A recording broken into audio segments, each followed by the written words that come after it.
క్రీస్తునందు అత్యంత ప్రియమైన దేవుని బిడ్డలారా, మీ అందరికీ మన ప్రభువును మన రక్షకుడైన యేసుక్రీస్తు ప్రభు యొక్క మహిమ కలిగిన శక్తివంతమైన మహోన్నతమైన నామములో మీ అందరికీ శుభములు తెలియచేస్తూ ఉంటున్నాను.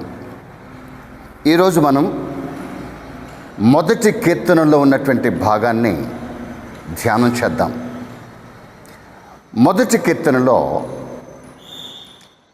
ఈ భూలోకములో ఉన్న ప్రజలను, అంటే సుమారుగా 100 కోట్ల మంది ప్రజలు ఈ లోకంలో నివసిస్తున్నారు. ఈ 100 కోట్ల మంది ప్రజలను మొదటి కీర్తన 4 భాగాలుగా డివైడ్ చేసిందండి. ఈ కీర్తనకారుడు పరిశుద్ధాత్మదేవుడే కాబట్టి ఈ భూలోకములో ఉన్న ప్రజలను 4 భాగాలుగా విభజించి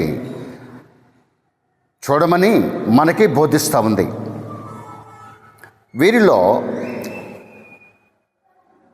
ఒక భాగం దుష్టులు, రెండవ భాగం పాపులు, మూడో భాగం అపహాసకులు, నాలుగో భాగం యెహోవా ధర్మశాస్త్రమునందు ఆనందిస్తూ దివారాత్రములు దానిని ధ్యానించేవారు. ఈ 4 రకాలైన ప్రజలను గురించి మనం నేర్చుకోవాలంటే ఏదో యూనివర్సిటీకో, స్కూలుకో, కాలేజీలకో వెళ్ళనక్కర్లేదు. కానీ మన ఇరుగున, మన పొరుగున ఉన్నటువంటి ప్రజలే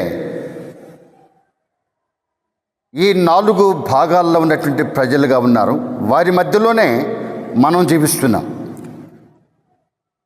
మనం ఎక్కడున్నా సంఘజీవులం కనుక సంఘములోనే ఉండాలి, సమాజంలోనే ఉండాలి, మనుషుల మధ్యలోనే మనం ఉండాలి.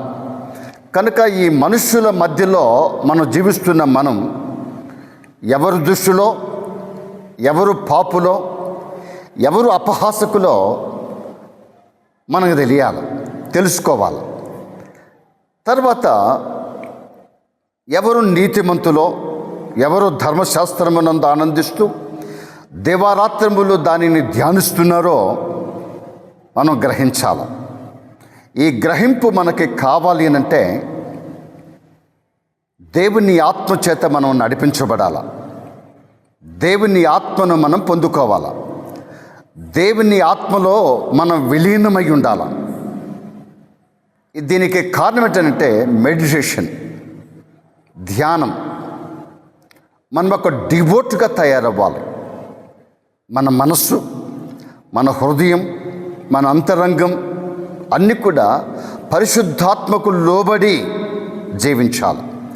పరిశుద్ధాత్మ యొక్క నడిపింపులో మనం కుదించబడాలి. అప్పుడే ఆత్మలను మనం నమ్మగలుగుతాం. ఆత్మలో మనము ఎవరు ఎటువారో చూడగలుగుతాం. ఈ విషయాలన్నీ ఆత్మకు మాత్రమే సాధ్యం. అపోస్తలుడైన పౌలు గారు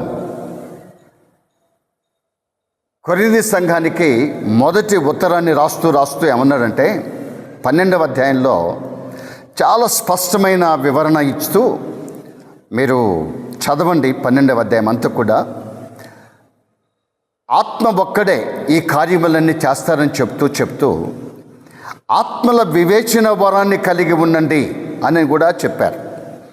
కనుక మనం ధ్యానిస్తూ ఉన్నప్పుడు, మెడిటేట్ చేస్తున్నప్పుడు మన కాన్షియస్, సబ్ కాన్షియస్ దేవుని ఆత్మతో విలీనమై ఉన్నప్పుడు దేవుడే, ఆత్మయే మనకి బోధించి ఎవరు దుష్టులో, ఎవరు పాపులో, ఎవరు అపహాసకులో, ఎవరు నీతిమంతులో మనకి బోధిస్తూ ఉంటాడు.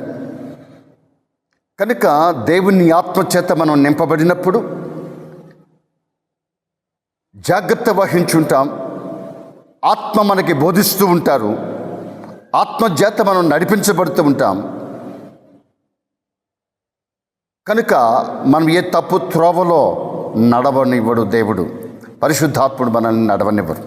కాబట్టి ఒకవేళ ఆత్మ కలిగి లేకపోతే, ఆత్మ నడిపింపులో మనం లేకపోతే, ఆత్మను మనం అంగీకరించక ఆత్మ ద్వారా మనం నడవకపోతే,